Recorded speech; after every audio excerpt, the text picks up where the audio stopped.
Welcome, Chelsea. Thank you so much for coming on Moms Don't Have Time to Read Books. Thank you so much, Zibby, for having me. Of course, it's my pleasure. You do so much stuff, and I want to talk first about your amazing children's books and your new, more middle grade, not even middle grade, slightly older kid version of your books. Why did you start writing children's books to begin with?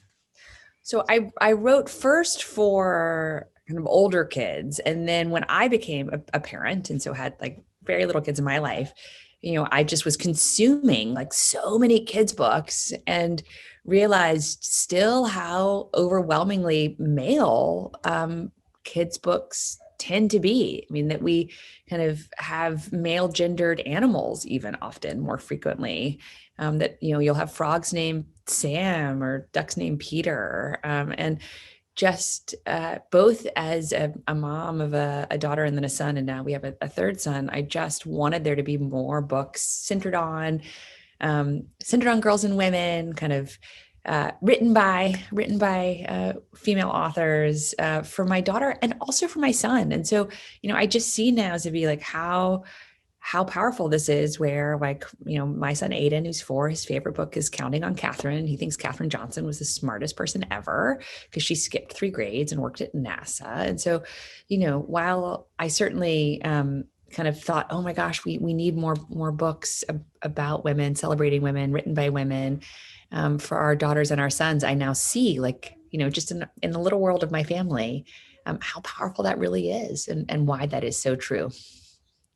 I love that. I heard you interviewed with Sarah Gelman of Amazon Books, and she was on my podcast too. And you were saying that not only are you excited for one of your kids to be imitating Simone Biles, who was in your most recent book, She Persisted in Sports, which is awesome, but that your son was also sort of emulating the behavior of one of the women athletes. And how awesome was that? I mean, that's incredible. It is very sweet, though. I do get a real kick, I have to say, out of my daughter, Charlotte, who's 6, who, is tumbling around just at home now because obviously, like, she's not going to gymnastics classes any longer in this pandemic moment. And I think it's hard for like little kids to do gymnastics on Zoom. So like, truly, God bless her PE teacher, who I hear like exhorting her to like do jumping jacks, and I hear the thumping of the jumping jacks, or the kind of shimmying in place, and that she still gets a lot of, thankfully, like physical activity kind of through school. But I think like gymnastics would be hard. So, and since she can't go to gymnastics classes, and I certainly am not have no skills in that area, I'm like, she'll still put on her little like Simone Biles leotards and like tumble around and be like just like Simone. And I'm like, you got to start somewhere, right? I have 2 girls who both love gymnastics, and we have gone to like the middle of New Jersey to watch some, pre-Olympic something or other. And we have Simone Biles stuff everywhere. So yes, I get it, especially in the Zoom life. We tried a lot of gymnastics on Zoom, and I was like, someone's like going to get hurt at this point. Yeah. I do, though, really have so much respect, admiration, awe for the teachers who are really able to engage, especially our youngest learners, and to help them still feel connected to their classmates and to their class, and to the material that they're learning, whether that is, working on handwriting, because my daughter's in kindergarten, or learning about a historical figure, or learning a song, or, they did like yoga earlier this week, and I loved hearing, like, you could hear, because all the kids, I think, forget to mute their screens, like all the kids stumbling and fumbling like through the different poses. I'm incredibly grateful and also aware of how deeply privileged we are that our kids have reliable internet access and can have their own screens to be able to have this experience, and how unfortunately that isn't true for so many kids in our country. Very true. And I completely agree with you, especially as I watch like a PE teacher emulate, trying to like swim as he's going across the screen. I'm like, this guy in his apartment, like, that's amazing. Thank you. That's, no embarrassment, just all in. The kids love it.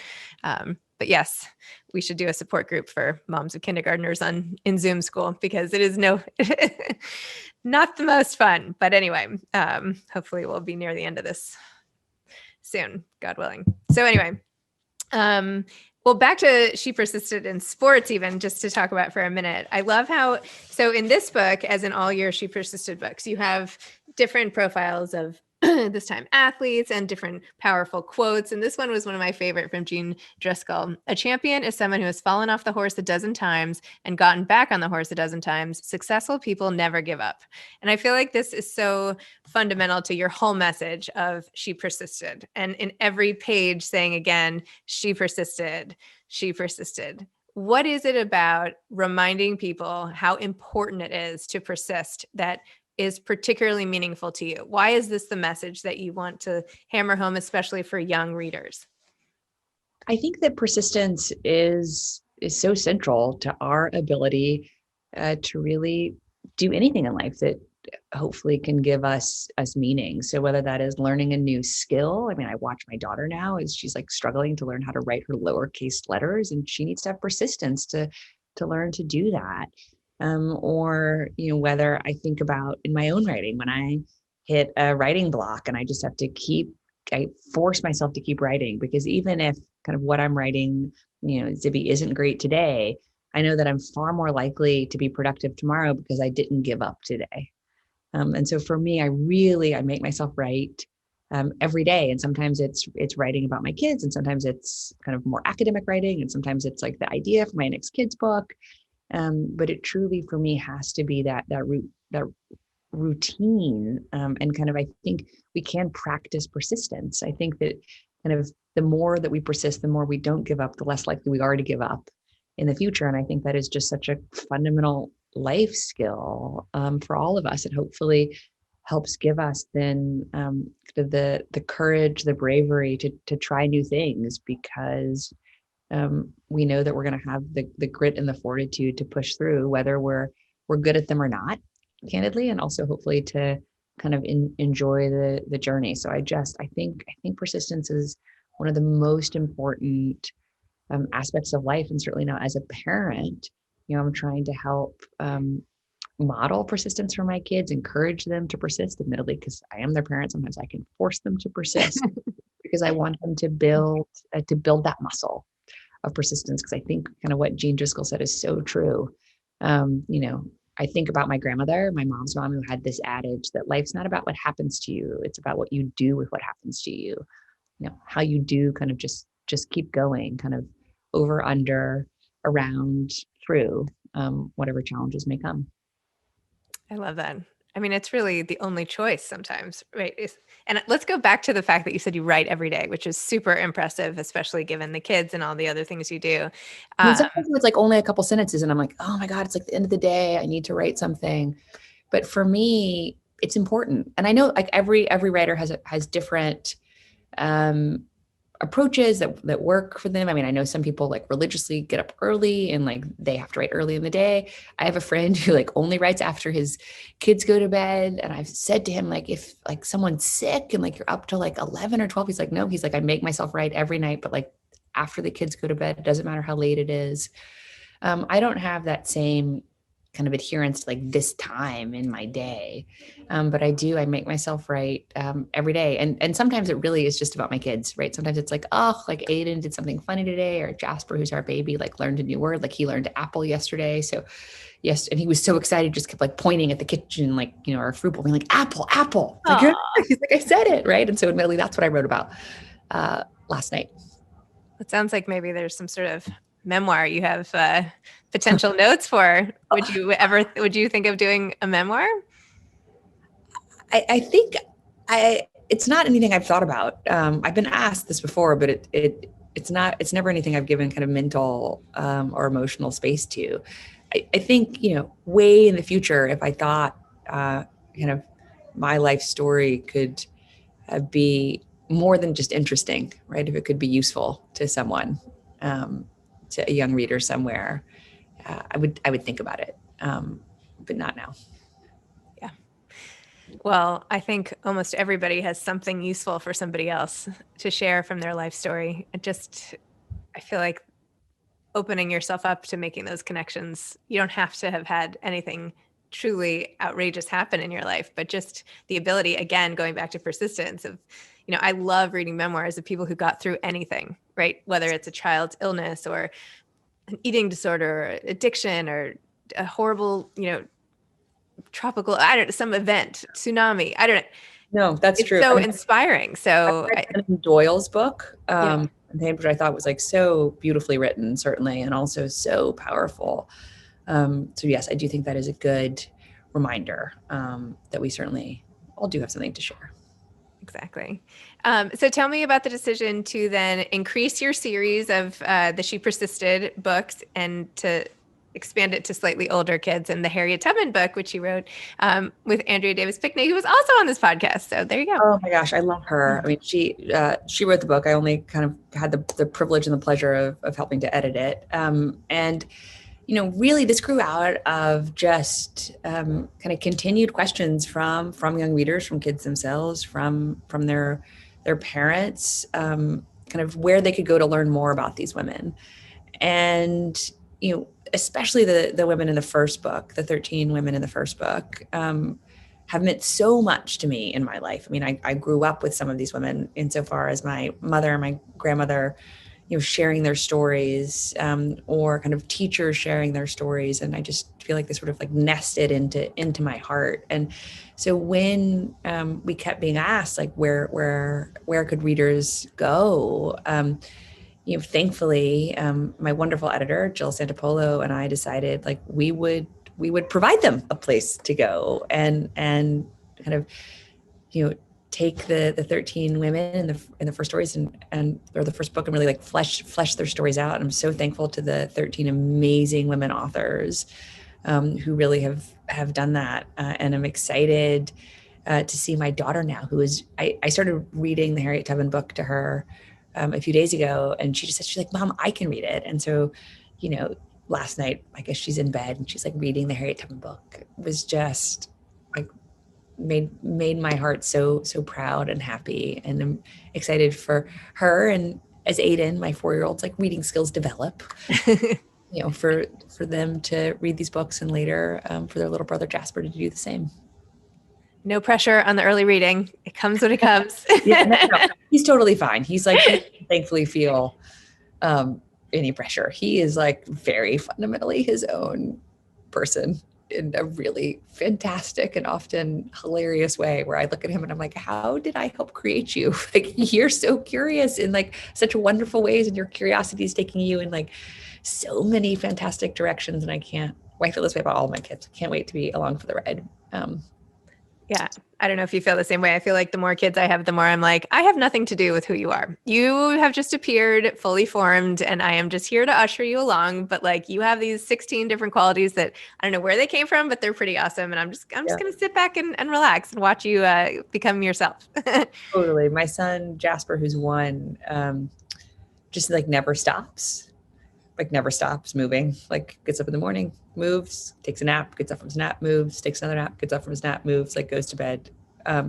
And I think now, to your just recognition, to be of like having more kids, like, oh, like your siblings didn't do that. Like, I mean, they were active, thankfully, when they were toddlers, but they also would like sit and stare out the window or, bang on things. And he just like never stops moving.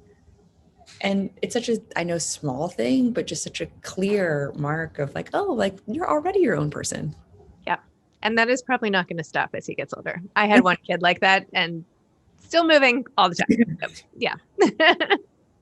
It's so funny. I feel like I could just chat with you about like having kids and New York and schools and Zoom and books and all this stuff. And yet you've had like an overlay of this unique experience that I certainly haven't had, and a lot of people have not. Most people have not had, of being so in the public eye from a very young age. I just wanted to know, especially with, I feel like with parenthood and feeling judged perhaps by others, right? Like I'm on the street and I lose it with one of my kids. I'm like, oh no, like I hope nobody saw me like just scream at her for doing X, Y, Z. Like what it's like to feel that added layer that maybe people actually are watching you, as opposed to my thinking that they are and probably could not care less.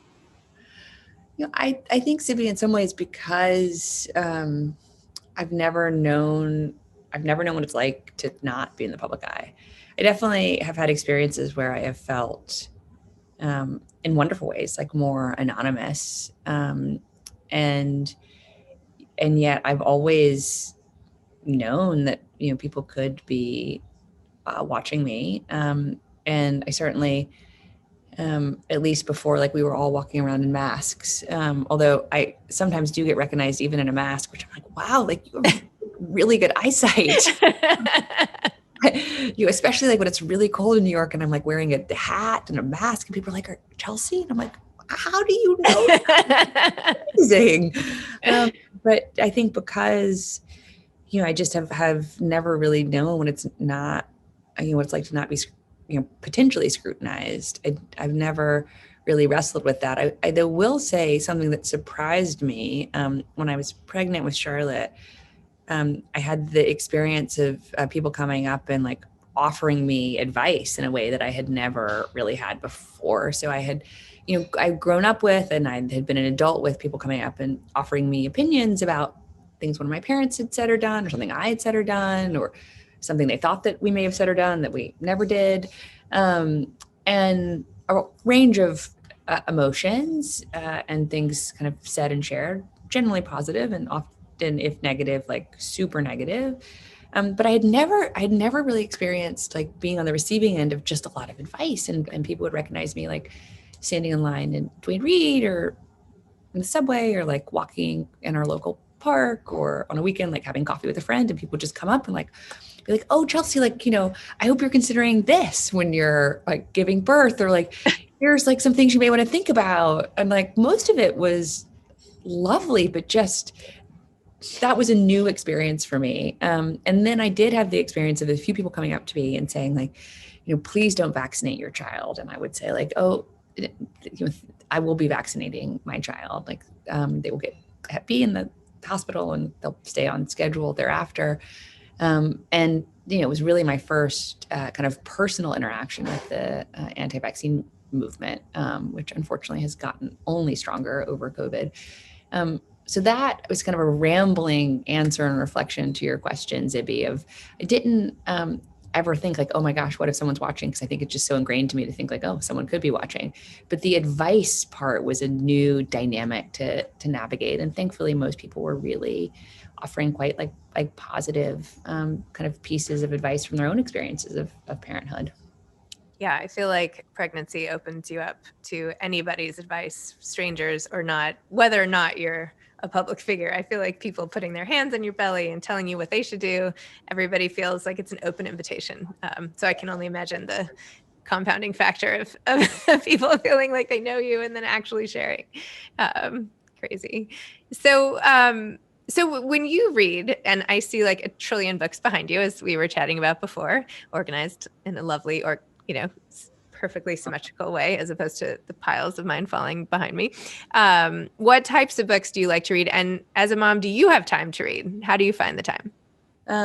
Well, it's like such a timely question in some ways, Zibby, because my husband and I, we are working from home, like so many of us, and again, like recognize that it is a privilege to be able to work from home.